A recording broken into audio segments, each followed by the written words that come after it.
Distinguidos colegas que comparten con nosotros todo este tiempo, vamos a platicar de algo que le llamo el decálogo, que es la ruta docente, que es algo que hemos practicado durante un buen tiempo. Nos ha dado un buen resultado y lo manifestamos para que, si ustedes lo consideran pertinente, lo puedan utilizar. La presentación se les va a dar y creo que también vamos a estar en la posibilidad de que quienes estén interesados podrán obtener una copia de lo escrito, porque hay un documento escrito sobre el decálogo, ¿verdad? Que tiene varios señalamientos que podrían serles útiles y por si están pues interesados. Manifiestan el interés a través de las señales que les pedimos y con muchísimo gusto veremos pues cómo les enviamos el documento. Empecemos con el tema. Son 10 pasos que considero que son vitales para poder asegurar de tener éxito en todo el proceso de la enseñanza-aprendizaje. Ese tema de enseñanza-aprendizaje es interesante porque se ha insistido mucho en que le debemos de poner mucha atención al tema del aprendizaje, pero la enseñanza y el aprendizaje es un binomio que no podemos romper. Va a haber aprendizaje, pero dependiendo enormemente de la estrategia que utiliza el docente para enseñar, ¿verdad? Entonces sí, el docente tiene que estar como muy alertado de qué es lo que está haciendo constantemente para poder alcanzar ese tipo de aprendizaje, ese nivel de aprendizaje. Entonces empecemos con la primera recomendación. Y desde luego, pues al final habrá un espacio para preguntas para poder dialogar un poco al respecto de lo que ustedes consideren pertinente o si hay necesidad de insistir en alguna de los señalamientos que hacemos. Por ejemplo, aquí tenemos el desarrollo del pensamiento crítico, un camino a seguir. Aprender y enseñar, vaya labor la del docente. ¿Por qué les escribo que vaya labor la del docente? Es una enorme responsabilidad y en las actuales circunstancias las condiciones son aún más difíciles. Tal vez no debiera decir difíciles, quizás son más complejas, pero también más emocionantes, porque nos hemos visto obligados, empujados a tener que buscar estrategias que nos permitan hacerle llegar a nuestros estudiantes lo que necesitamos que ellos aprendan, lo que consideramos que ellos aprendan, pero nunca sin olvidar que a través de lo que estamos propiciando en esta mecánica y en esta acción, estamos tratando de desarrollar competencias, estamos tratando de desarrollar habilidades y estamos enseñando valores. Aunque no haya una, digamos que intencionalidad directa en lo que se enseña, también estamos enseñando valores. Así que muy alertas con esto. La primera recomendación, siempre que vaya a dar la clase, en la pantalla donde ustedes tienen ya su primera comunicación con los estudiantes, por favor deben de establecer claramente qué es lo que el estudiante debe aprender. ¿Qué es lo que vamos a hacer en el siguiente día o en los siguientes días? Pueden ser 2 días, pueden ser 3 días, pueden ser los días que ustedes consideren pertinentes, pero sí debe de quedar como muy claro que este espacio de tiempo lo vamos a utilizar para que aprendan, por ejemplo, la división celular, por poner un ejemplo.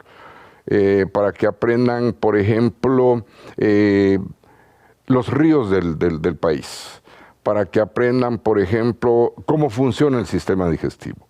Cualquiera de estos aspectos, pero el tema es que debe de estar claramente establecido qué es lo que el estudiante debe aprender a resultas de las experiencias que ustedes van a propiciar. Esto le permitirá siempre a los estudiantes y a uno como docente saber hacia dónde voy con este esfuerzo que vamos a hacer, ¿verdad? Voy a aprender a resolver ecuaciones de primer grado, voy a aprender a resolver sistemas de ecuaciones, voy a aprender ciertos aspectos de la física, vamos a ver cinemática, vamos a ver óptica o electricidad, cualquiera de los temas que ustedes quieran, siempre es importante que ellos sepan de qué se trata lo que vamos a hacer en los siguientes días. Ese es uno. Ahorita vamos a ver por qué también esto nos queda claro. Y además, a mí como docente me sirve el estar muy seguro de tener un orden en el esfuerzo que estamos llevando a cabo. Veamos el siguiente momento. Debo reconocer cuáles son las experiencias previas necesarias para el nuevo aprendizaje. Esta es una de las cosas como más a veces no complicadas, pero que de repente descuidamos. ¿Qué es lo que los estudiantes deben de tener como experiencia inicial? ¿Qué es lo que los estudiantes deben de tener como experiencia previa? O estar seguros también de si no es ese el momento en que vamos a generar la experiencia. Toda la teoría del constructivismo está basada precisamente en eso. Cómo los niveles de aprendizaje se logran en función de las experiencias que el estudiante ha tenido anteriormente, ¿verdad? Si voy a hablar, como dije, de la división celular, debo de reconocer que él debe de saber qué es una célula. Debe de reconocer cosas como, por ejemplo, qué diferencia hay entre una célula animal y una célula vegetal. Si voy a hablar de aspectos en donde lo único que funciona puede ser la memoria, pues voy a ver verdaderamente qué es lo que ellos saben previo al tema. Si voy a hablar de sistemas de ecuaciones de dos incógnitas, voy a ver qué tan claro tienen ellos cómo se resuelve una ecuación. Cualquier tema nuevo que vaya a aparecer independientemente de la temática, debe de reconocerse siempre cuáles son las experiencias previas necesarias para el nuevo aprendizaje. Y esto, repito, le va a dar fundamento, un serio fundamento al tema del constructivismo, ¿verdad? Que no necesariamente lo podemos ver como una metodología, sino básicamente como la explicación de cómo se va llevando a cabo el aprendizaje. Un tercer punto, ¿verdad?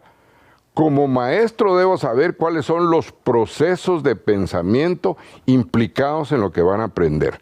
Por favor, hay una diferencia entre la anterior y esta. En la anterior, veamos, lo que pedíamos era que se reconocieran cuáles eran las experiencias previas. Es decir, qué es lo que yo sabía antes de llegar a, ¿verdad? Esto es lo que pedimos aquí. Pero la recomendación para el siguiente está hablando de cuáles son los procesos de pensamiento implicados en lo que van a aprender. ¿A qué me refiero? ¿Me interesa que aprendan nada más de memoria lo nuevo que viene?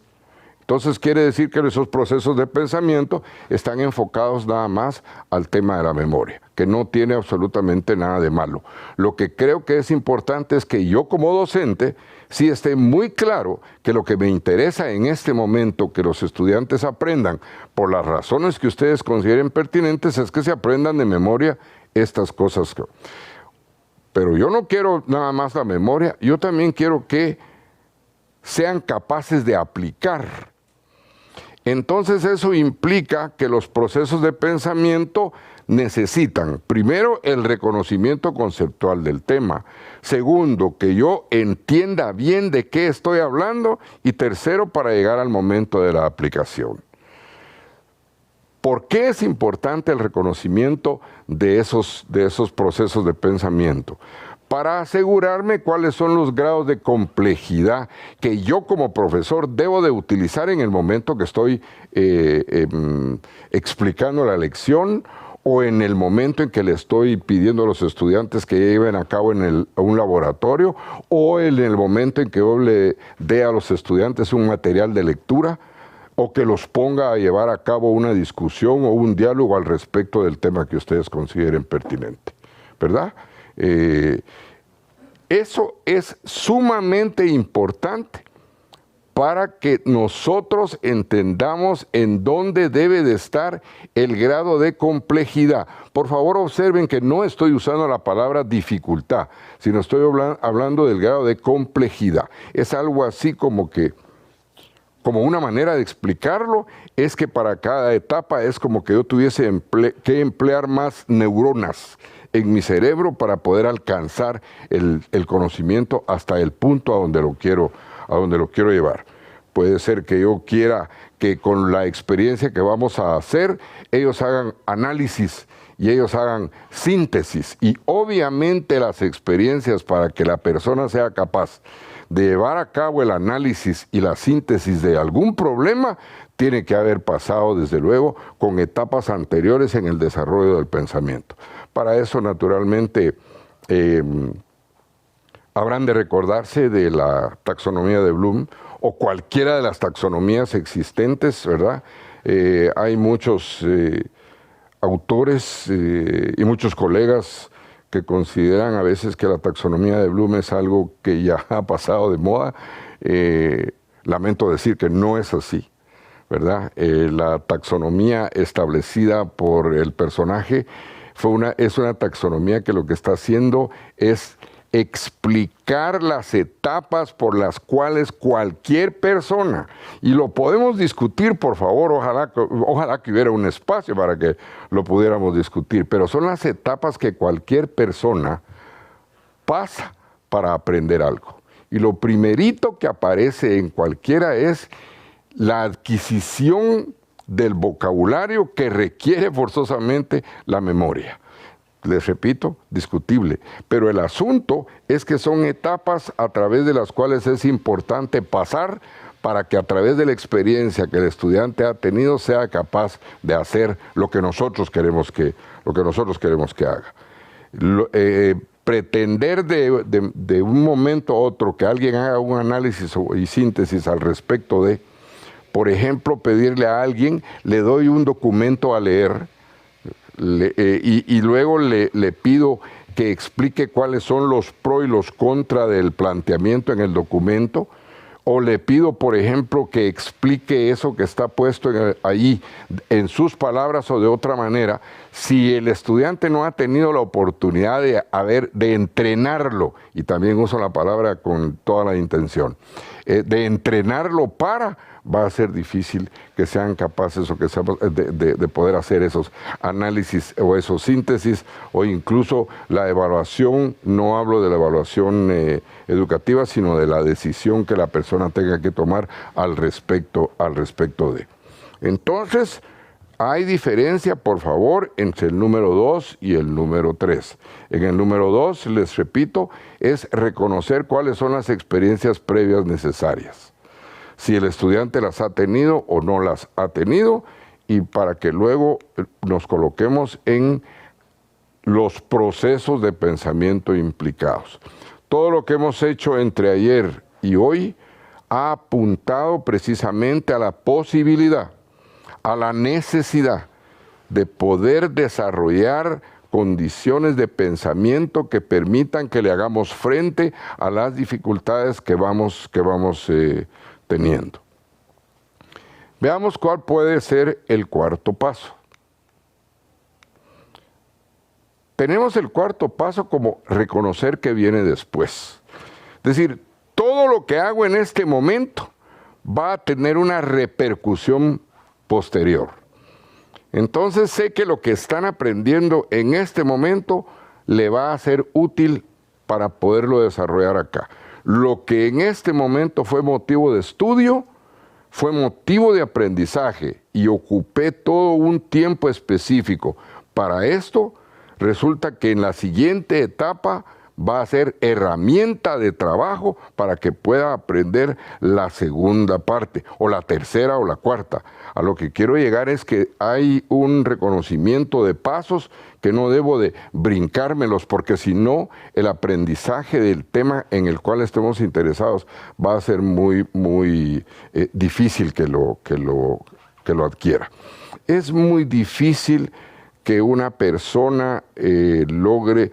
Yo hago mucho en el área de ciencias, y por eso es que a veces pongo ejemplos de ciencias, pero en el área de matemáticas, sin ir muy lejos, es muy complicado poder hablar en el conjunto de los números enteros, que es donde aparecen los positivos y los negativos respecto de operaciones, si anterior a ello, cuando hemos hablado solo con números positivos, que es el conjunto de los naturales, no hemos aclarado cuál es la jerarquía operacional que se da entre ellos para poder trasladarlo a.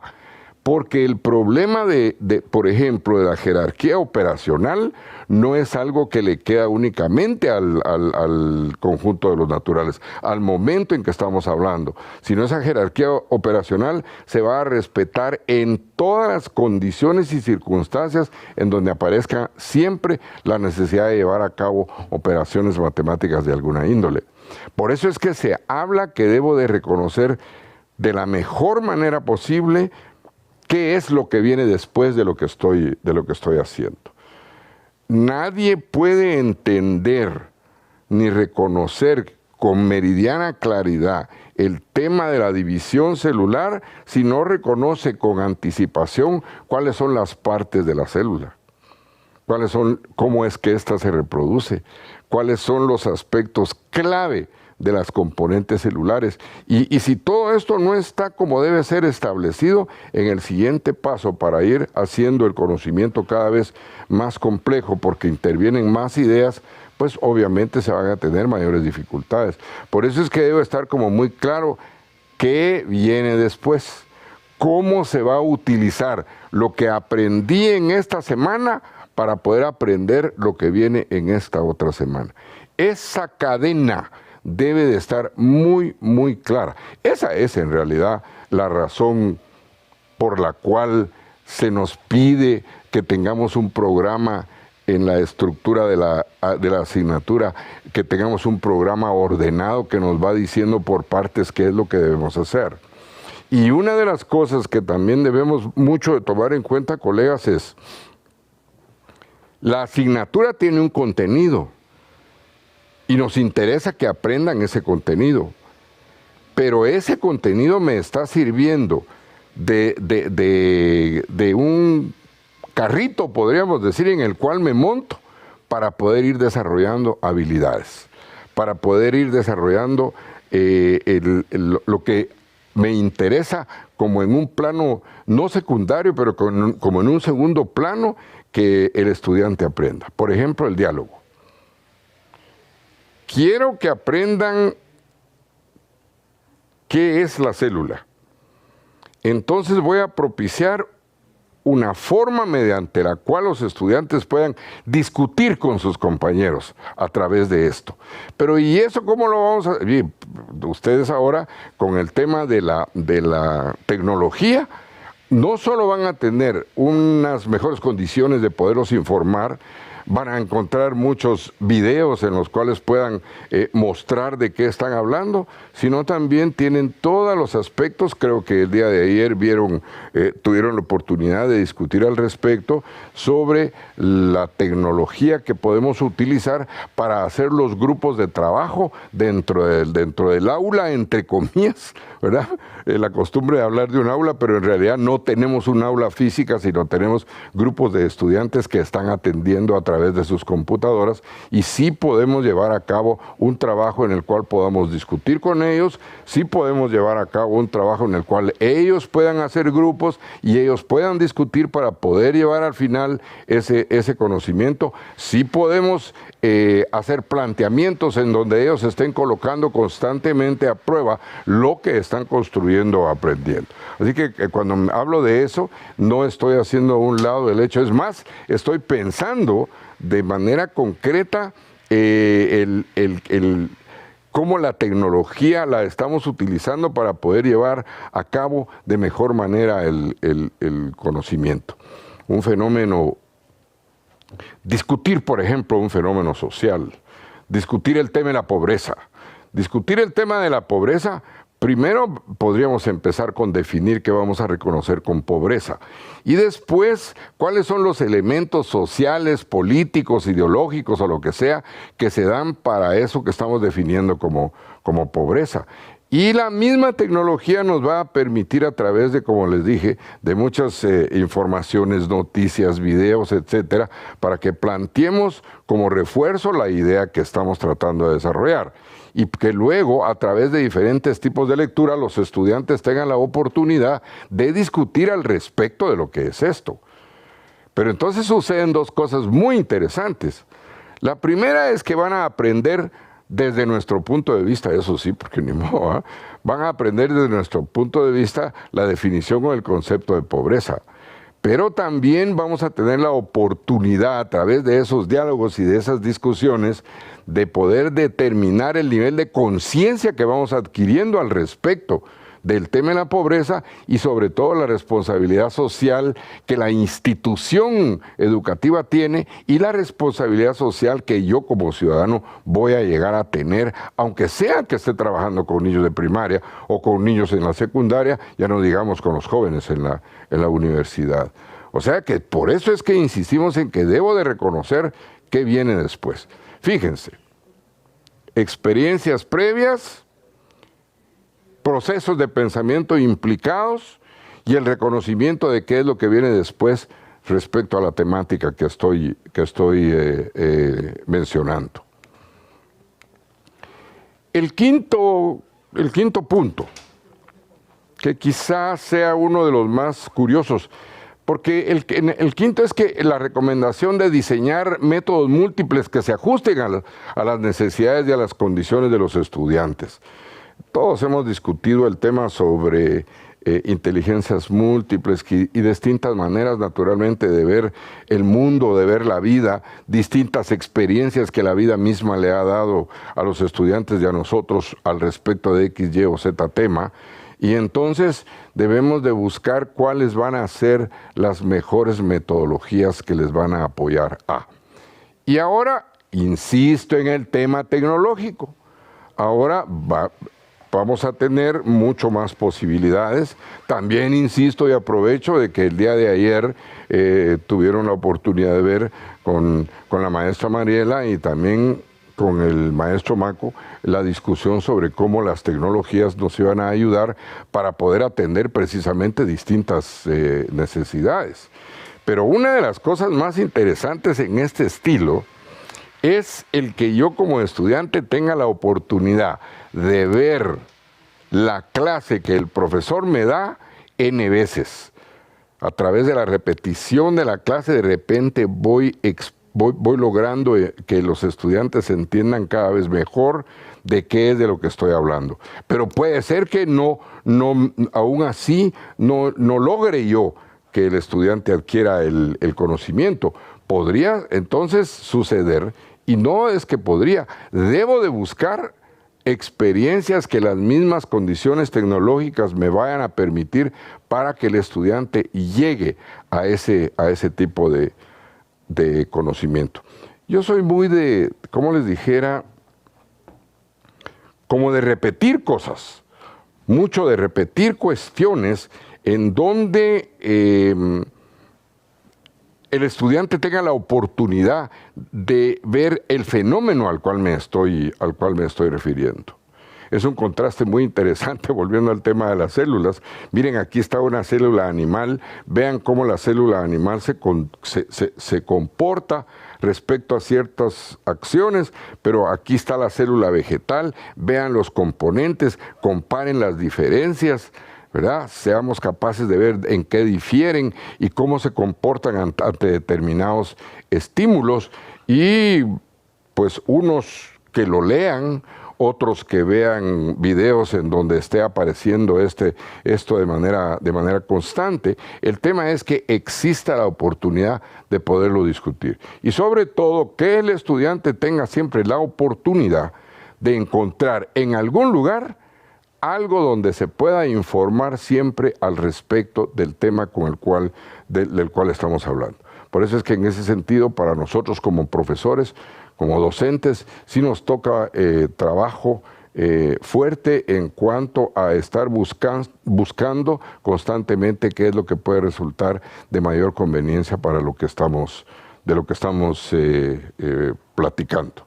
Que ahora hay pues el enriquecimiento que hay al respecto de eso, aprovechar las películas, aprovechar noticias, discusión. Y una cosa interesante, sumamente interesante, que la tecnología nos lo permite mucho, es que yo puedo ponerme en contacto con un colega que está trabajando en Costa Rica, o con un colega que trabaja en Argentina, o con un colega que trabaja en España, y me puedo poner en contacto con él de manera tal que de repente él, conocedor del tema al cual me estoy refiriendo, resulta que me ayude y le dé una conferencia respecto al tema a mis estudiantes.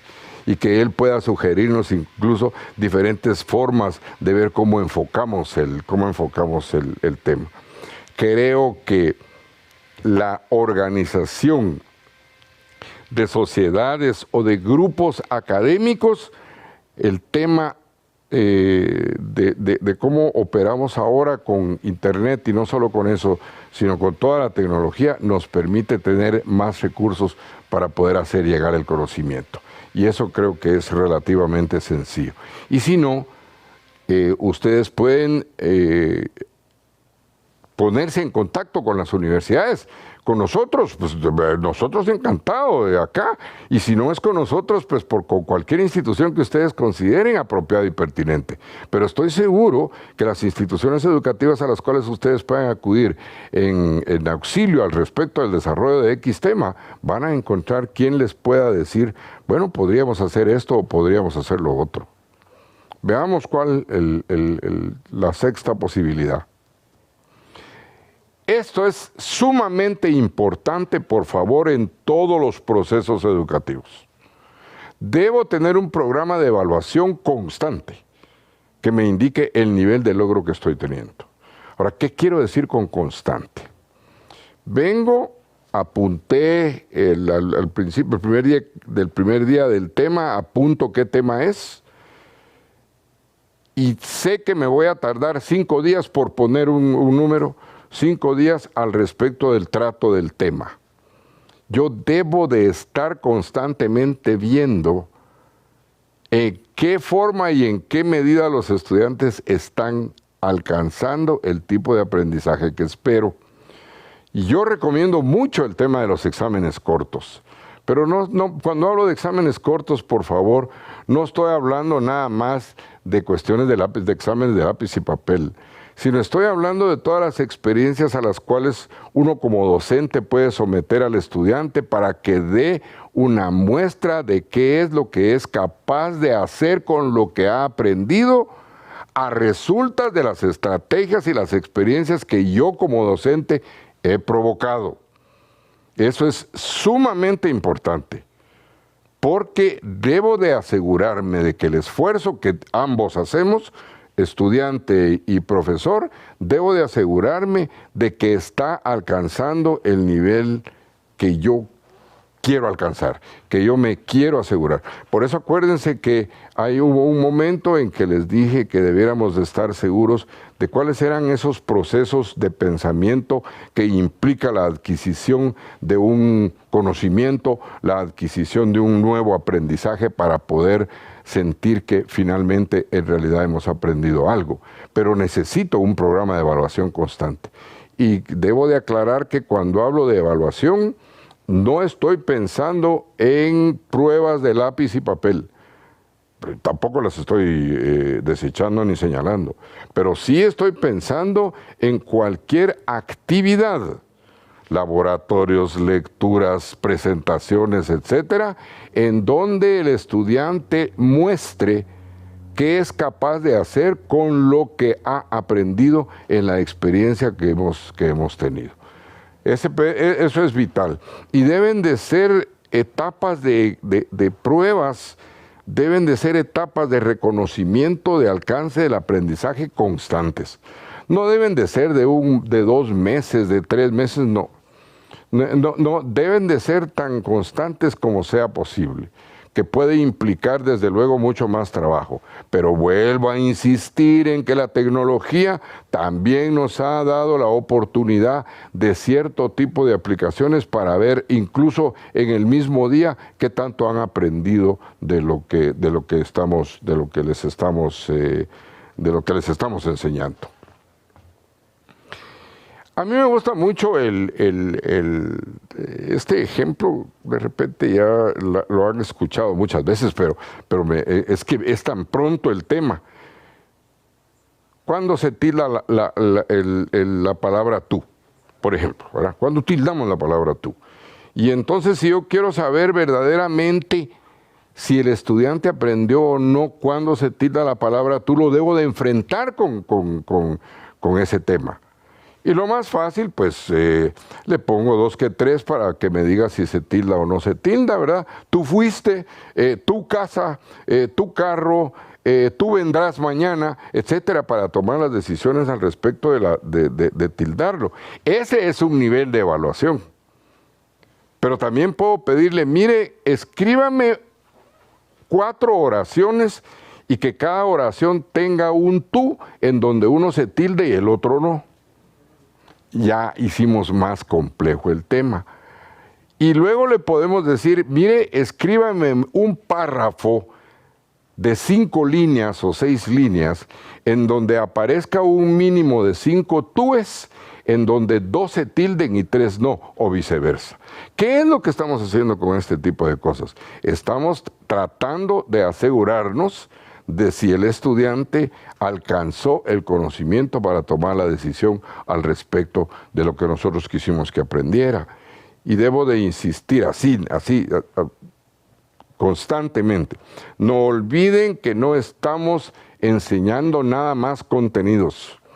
No olviden que el contenido no es nada más que un instrumento a través del cual estoy desarrollando habilidades, estoy fortaleciendo destrezas, estoy haciendo que alcance las competencias educativas necesarias, competencias que naturalmente presupone, uno, que ya fueron suficientemente discutidas, ya sea con el grupo de docentes de la institución con la que trabajo o reconocidas de manera universal.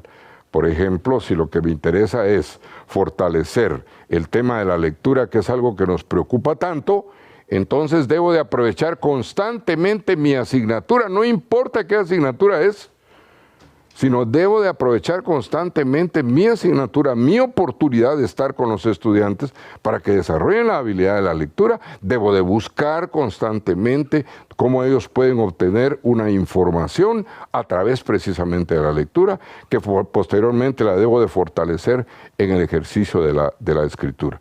Solo hay una manera de aprender a escribir y a expresarse como debe ser, y es escribiendo, constantemente. Ya vamos, seis recomendaciones. La séptima, atada tremendamente a la sexta, a la anterior. Si los resultados que obtengo de mis evaluaciones no me satisface, debo determinar qué es lo que pasa. No se trata nada más de que vamos y vamos, no. Yo necesito saber qué es lo que deben de aprender, ¿verdad? Y en las evaluaciones, esas me van a indicar el nivel de logro. Y si no estoy satisfecho con el nivel de logro según lo que estoy utilizando para evaluar, debo de determinar qué es lo que pasa. ¿En dónde está la falla? Debo de revisar primero si los contenidos están debidamente ordenados, si no hay de repente alguna contradicción en alguna de las cosas de las cuales estamos hablando. Lo siguiente es si no ha habido el tiempo suficiente para que adquieran la experiencia o el conocimiento adquirido. Después debo de ver si quizá lo que está sucediendo es que no hubo experiencias anteriores que les permitieran verdaderamente aprovechar de mejor manera lo que estoy haciendo con ellos para que adquieran este aprendizaje. El tema es que debo de saber qué es lo que pasa y por lo cual ellos no han alcanzado el nivel de logro que yo esperaría que ellos tuviesen, por un lado. Por otro lado, colegas, una recomendación muy particular para discutirla también. Yo como profesor debo estar seguro cuál es el nivel de conocimiento que los estudiantes deben de tener al respecto del tema que estoy tratando. Y naturalmente debo de reconocer, ya lo mencionamos antes, qué era antes, qué venía después, etcétera, y debo de reconocer cómo me he estado moviendo al respecto de estas recomendaciones para asegurarme de que la persona está aprendiendo y asegurarme de poder entender qué es lo que no ha logrado aprender. Y obviamente el estilo de evaluación que yo esté utilizando, que debe de ser congruente con el estilo de enseñanza que también estoy utilizando, es el que me debe de indicar en dónde está el problema.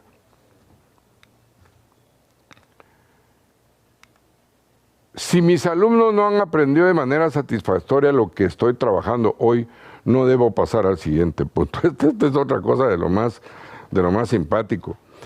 En el anterior, la recomendación de, mire, si no está contento, si no está satisfecho, vea por qué no, qué es lo que está pasando. Pero también es recomendable el que, si no ha alcanzado ese nivel esperado por usted, no pase al siguiente punto en su organización curricular. ¿Por qué? Porque el conocimiento regularmente es una cadena de experiencias. Hemos discutido tanto el tema del constructivismo, entonces no hay discusión al respecto de la importancia que tiene la cadena. Un eslabón que no está bien amarrado, un eslabón que no está bien construido y bien enganchado, obviamente no va a permitir en la siguiente etapa que esté verdaderamente ese sostén.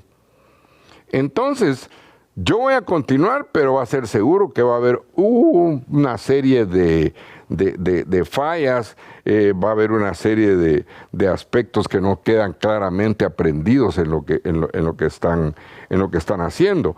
Piensen en toda la problemática que hay desde el punto de vista idiomático.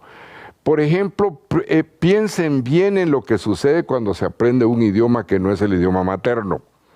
Piensen en las dificultades que tiene el aprendizaje de un nuevo idioma que no es el idioma materno. No podemos hacer a un lado que el idioma materno tiene una lógica, tiene una manera especial de hacerse realidad. Y además de eso, no podemos hacer a un lado el hecho de que en esa expresión del idioma materno también hay emoción, que es otra de las cuestiones que es sumamente, importante. Por eso, poniéndoles un ejemplo, cuando hablamos de si debo de continuar con el siguiente punto o no. Un idioma no se puede aprender a medias. Yo debo de estar seguro de cómo se va haciendo complejo el tema. No es lo mismo aprender un vocabulario, es decir, palabras que de repente pueden serme útiles en un determinado momento, que aprender a establecer la conexión en ese cúmulo de palabras para que mi expresión tenga un sentido completo y para que manifieste verdaderamente las ideas que yo necesito que se manifiesten. Por eso es que debo de estar seguro de que si no estoy contento con los resultados, averiguar qué fue lo que pasó. Y una vez determinado eso, asegurarme que no debo de pasar al siguiente punto si no he logrado determinar el porqué de esa insatisfacción. Uno de los clamores cada vez que discutimos esto, uno de los clamores es, pero yo no me puedo atrasar. Yo tengo que terminar un programa.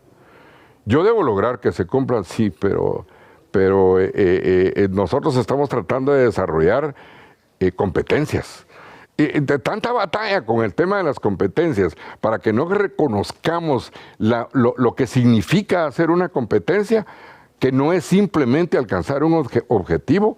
Bueno, alcanzar el objetivo es parte de, naturalmente, que es sumamente importante entenderlo, pero la competencia necesita y requiere que yo esté seguro de que lo que hemos hecho ha llevado al estudiante a aprender lo que yo quiero. Y ahí sí hay una intención en el señalamiento.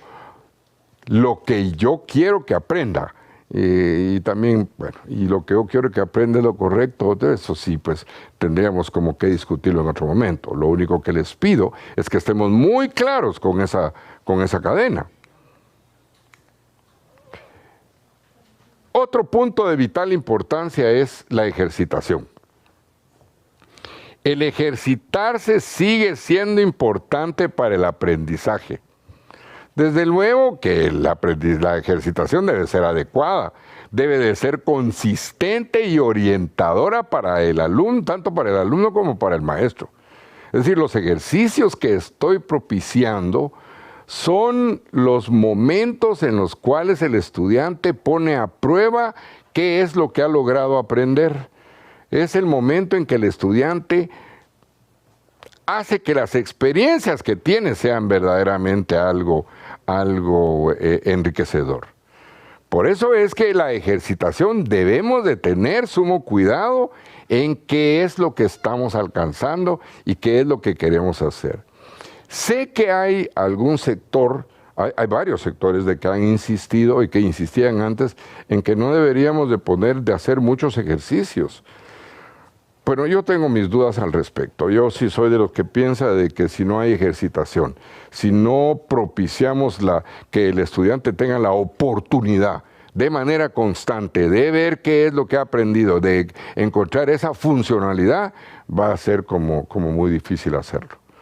Pero sí tenemos que buscar ejercitación suficiente, porque el estudiante tiene que practicar, debe de ser consistente, además de que vamos desarrollando también, insisto, en otro tipo de valores. La disciplina, que es de vital importancia, la disciplina de ponerme a hacer lo que tengo que hacer, que eso es una de las cosas que nos va a ayudar mucho, mucho, mucho en la vida. O sea que los ejercicios son cruciales, pero eso sí, colegas, es también muy, muy importante el que los ejercicios que escojamos para poder llevar a cabo de qué es de lo que estamos hablando, también deben de ser como muy propicios. Veamos el 10º. La ejercitación debe fortalecer. A ver, ¿para qué la ejercitación? De lo que hablábamos anteriormente. ¿Para qué está ahí? ¿Verdad? Bueno, la ejercitación debe fortalecer lo mecánico, lo que ya tenemos que hacer. Aprender dónde está el switch, dónde se apaga, dónde se enciende, dónde esto, dónde el otro, dónde aquí, dónde allá. Pero también la comprensión. Debe de fortalecer la comprensión. Debe de permitir que yo me asegure de que comprendo de qué estoy hablando y para qué estoy haciendo lo que estoy haciendo. Debo de asegurarme que está el desarrollo conceptual. Debe de estimular la creatividad. Debe uno de saber en dónde va a aplicar las condiciones que le permiten esto para buscar diferentes caminos en la solución de algún tipo de problema. Es que piensen en un médico que va a dar un diagnóstico, ¿verdad? ¿Qué necesita el médico para poder hacer ese diagnóstico? Necesita información. Necesita experiencia para establecer, para tener la capacidad de discriminar dentro de la información que recibe lo que es apropiado, lo que es sustantivo, lo que es vital. ¿Para qué? Para que él pueda de manera efectiva dar un diagnóstico. Un diagnóstico para tomar la decisión de qué es lo que vamos a hacer. Todo esto requiere de mucha atención y de mucho cuidado. Por eso es que la ejercitación debe fortalecer siempre lo mecánico, la comprensión, el desarrollo conceptual, la aplicación y la creatividad para buscar diferentes caminos y poder resolver el problema que me corresponda. Estas son las 10, por eso le llamo el decálogo, ¿verdad? Para que estemos absolutamente seguros de lo que andamos buscando. Por favor, no olvidemos, dentro de lo que es educar, que la función de una institución educativa no es únicamente académica, también debe velar por la formación ciudadana. Y en todo lo que estamos haciendo en la escuela, en todo lo que como docente hago frente a mi computador, con el tipo de programa con el cual se me ha entrenado para comunicarme con los estudiantes, para que ellos alcancen el conocimiento, todo eso no solo les da el conocimiento, sino también estamos logrando de alguna manera la formación ciudadana, que quizá deba de ser una de las cosas de lo más importante que haya.